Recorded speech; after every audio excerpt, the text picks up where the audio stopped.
Greetings, captains! My name is FailureToReport, and today we're doing some more World of Warships.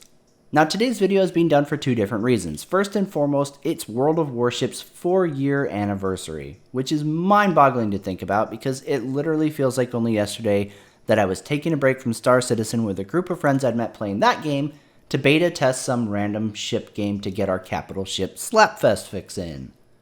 My, how time flies when you're watching paint dry, huh, Star Citizen? The reason I wanted to plug World of Warships during the anniversary is because Wargaming is offering a ton of free containers this week. No grinding for them, just straight up free stuff. The rewards from these containers can be anything from premium currency, experience boosting signals, free experience, game currencies, and more. Now, if you've ever been interested in Warships, or maybe you are a current player, make sure you get these codes activated while they are valid because it's a lot of stuff to miss out on.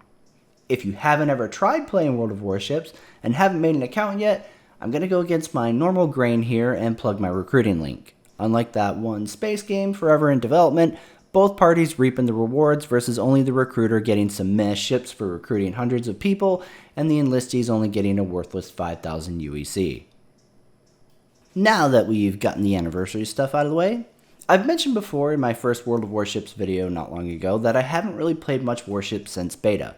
And at this point, it's practically a different game. A lot of the things that drove me to not play after the beta have basically changed or been removed outright. But the point I'm getting at is I'm not great at Warships by any means, and a lot of the time I spend playing, I'm basically trying to relearn the game and where to hit specific ships. While there is a general rule of thumb for critical areas being under smokestacks and turret housings, not every ship is exactly alike, and I'm slowly getting used to the fundamentals of the game enough to try to start relearning who to bad touch where. So the reason I wanted to upload this replay is that it marks my first Kraken Unleashed since coming back to the game. While this match isn't anything too crazy, it was one of the first games where I started to feel like I'm slowly getting a handle on things again. Now, let me reiterate, because I know there are a few of you in the channel community who are basically the Red Baron on a boat. I'm not great at this game. I'm okay with that. I'm working on it slowly, and this video is more for the fun of it and to see who else in the channel community plays because I've been spending more and more of my free time cruising around and having fun with this game. I'm an average player at best, so please, save your doctorate thesis paper for something more important. This is all just fun to me. So with that, I believe it's time to go anchors away. So in this match, I'm going to be playing the Tier 8 US premium battleship, the USS Massachusetts. I love this thing so much. It's one of my favorite US battleships to play, even if it is a Tier 8 and you constantly end up in up-tiered matches. Don't even care. It just feels super fun to play, and God help everybody else when you actually get down-tiered. It doesn't get much better than that.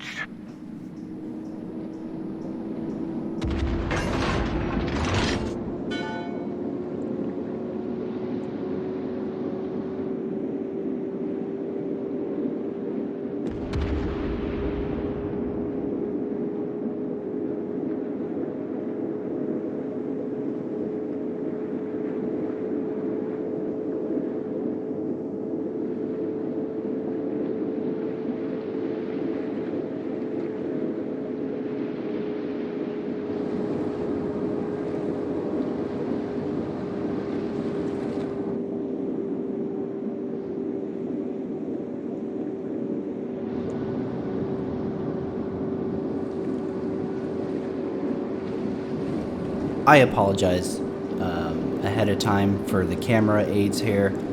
It's been driving me insane that in World of Warships, the camera sometimes is snapped to the front of your ship, and then sometimes it's snapped to the rear of your ship. It doesn't seem like that big of a deal, except for when you're trying to poke around islands and make sure that your turret has cleared the island.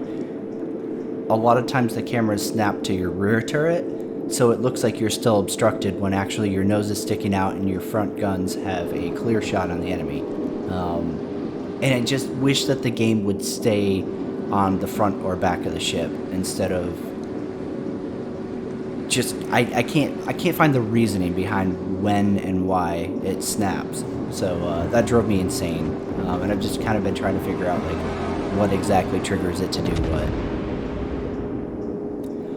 Full disclosure, I am fucking terrible at using the spotter on battleships. I think it's because I'm still used to the static reticle. I recently switched over to dynamic, and with the static, you have a couple different reticles that actually give you plotting lines for calculating angled shots like that. So it's definitely kind of thrown me off just having the brackets, and that's it.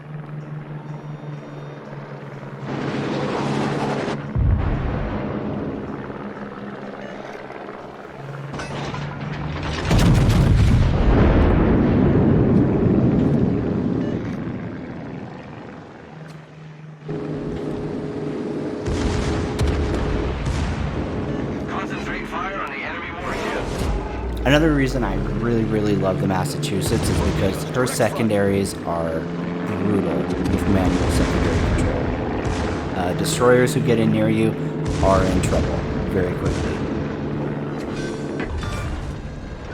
We've sunk an enemy destroyer.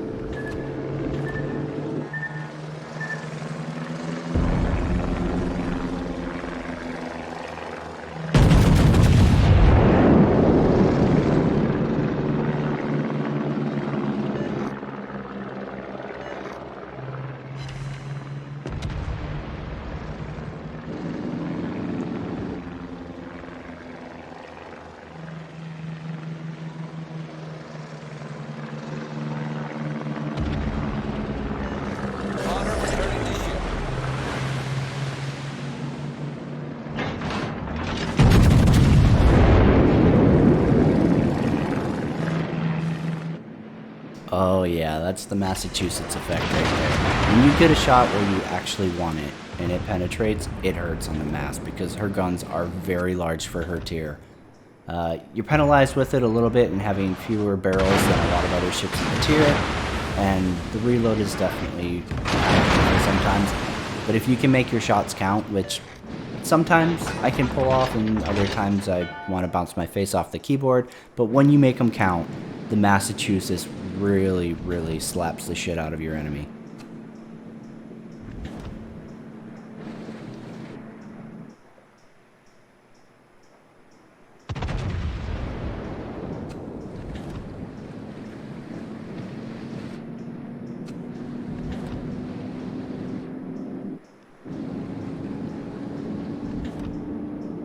That's going to be a bad shot. All stations reporting the position of a strategic target. Just watching that, as soon as I fired, I could already tell. I aimed a little bit high. It kind of worked out because the Bismarck tried turning away, so he actually ate some of the elevation misjudgment that I made on the shot, but it should have been a lot better than what it was.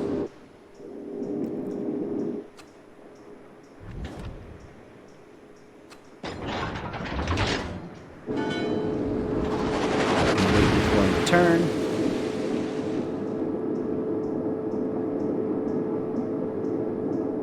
And I fall for the fucking Alabama. This Alabama's actually doing really good because he's way out and he's distracting me from dealing with the closer battle, which I should be dealing with the closer battleships. It would have been really easy for me to angle in towards the Alabama and still be fairly unexposed to these two, and I could have basically just ignored the Alabama until having dealt with the Bismarck and the Izumo. Instead, he baited a salvo out of me, and it could have finished that Bismarck a lot quicker if I had shot on the Bismarck when he went full broadside to make that turn around the island.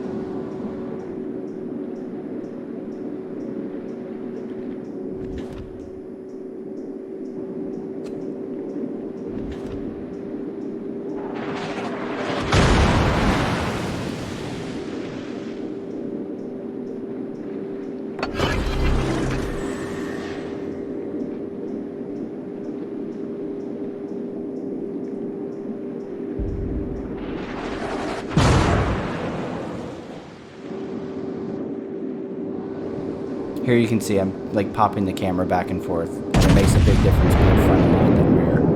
If I had waited on rear, I wouldn't have shot at him. And there's the secondaries opening up. God bless you, Massachusetts. So good. I love this ship so much. Now Izumo's all alone.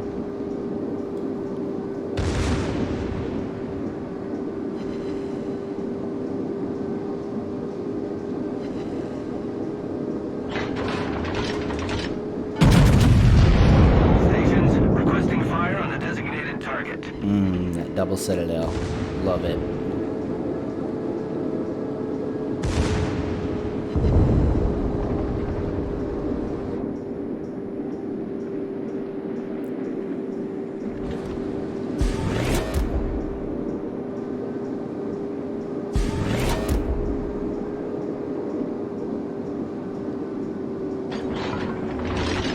Seattle was busy dealing with the Bismarck and her destroyer. I thought, you know what?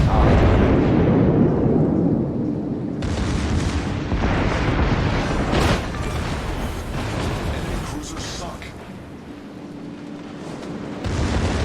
The ship is on fire.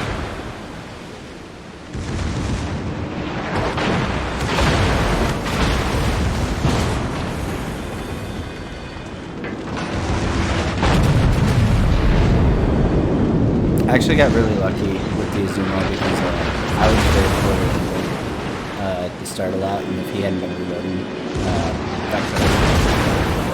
I've also, as you can tell, been playing some cruiser line, and very much overestimated Massachusetts' ability to turn in time.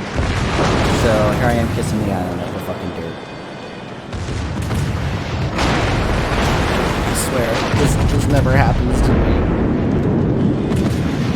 Citadel, and he's going to the bottom. We destroyed an enemy battleship. So now I want to deal with the Alabama. I know he's out there somewhere. But somebody else wants to do it. Alright. So at this point, I noticed the Musashi is hounding down the Alabama. If you look on the mini-map, you can see the Musashi's up there to the north, chasing down the Alabama. I can either try to assist him, or I can go for the Cleveland. Right off the bat, I'm kind of like, okay, I should help my fellow battleship, but the Musashi's basically almost full health, and a Musashi should have no trouble dealing with an Alabama. So I go ahead and start accelerating to wrap that island and head after the Cleveland.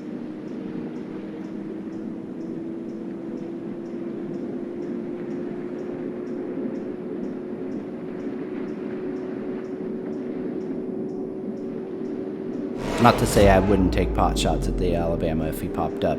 Unfortunately, there's a cyclone going on, which reduces the spotting range down to 8 kilometers, which kind of almost makes it like knife fighting for battleships versus usually you're trading shots at much larger ranges unless you get in close with a brawler ship by hiding behind something or just blitzing. I love the cyclones. I don't know if most people hate them, but to me personally, the cyclones are super fun. I'm obviously biased though because a lot of ships I play are US battleships and light cruisers, and a lot of them do very well in close quarters, either being a secondaries type battleship or the cruisers being kind of shorter range, but more about lobbing shells over obstacles and hiding.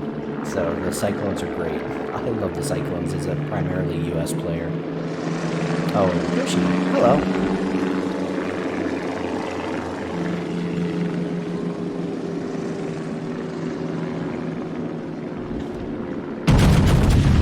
Could have done that one a little lower towards the waterline, but, you know, he's still got to sit. I'll take it.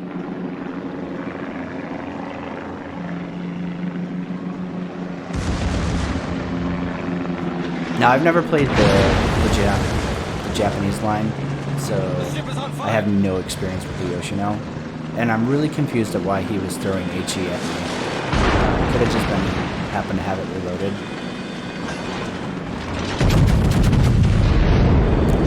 Thought I had a good idea on where he was, and I completely missed. The Yoshino, kind of like the Tirpitz, does have torpedoes, but I already knew I was close enough to this island that if he did drop them, it was going to be pretty easy to use the island for cover against him.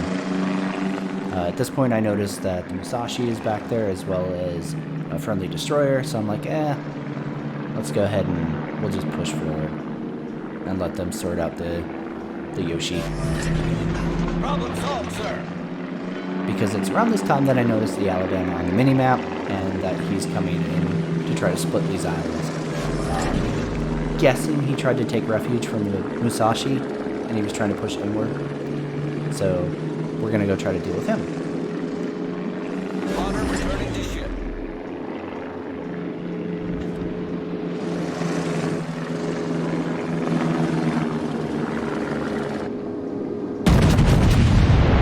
I was hoping at least one shell would connect, and unfortunately it didn't.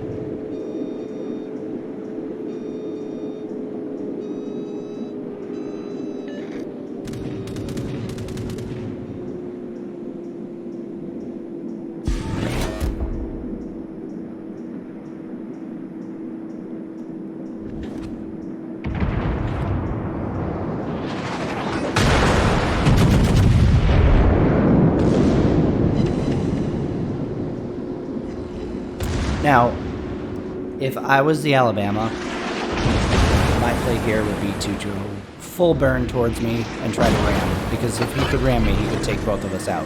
He's basically dead. He has no chance of basically winning a brawl. It would have been a smart play to do. Instead, this guy goes full broadside to me, which is not the smart thing to do. It's basically getting to the kill. And it ends predictably the only way it was going to. You never ever want to go full broadside like that. Like, getting that rear turret into the fight for him was not worth potentially. Even if he had had more health, he's just opening himself up to getting Citadel and basically deleted. At this point, I really want that Cleveland. But at the same time, I noticed that the Missouri is coming around the mountain, and that concerns me because I don't want to fight a Missouri. He's much more prepared to handle me than I am him. So I'm trying to hug this island and keep him basically chasing me, because I know if he catches me, I'm fucked. And that's when I start having a panic attack because I almost derped the same maneuver I did earlier in overestimating the Massachusetts ability to turn. And if I had gotten caught on this island, he absolutely would have rounded the corner and had a broadside to me and murdered the shit out of me. Luckily, I pull it out of my ass and managed not to get stuck on it again. And there's the Cleveland.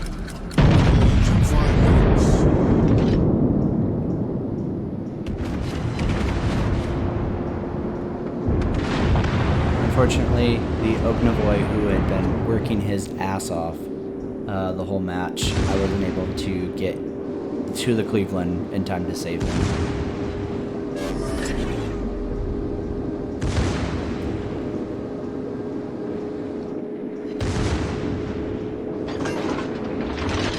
This is an example of poor gunnery on my part. I could have led him more, and I probably would have gotten at least another Citadel hit out of that volley. Worried about the Missouri.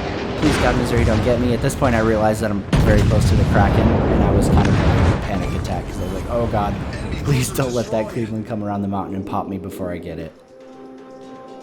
And so the Kraken is unleashed, and the Cleveland's death helps push our team over the points limit for the win versus team elimination.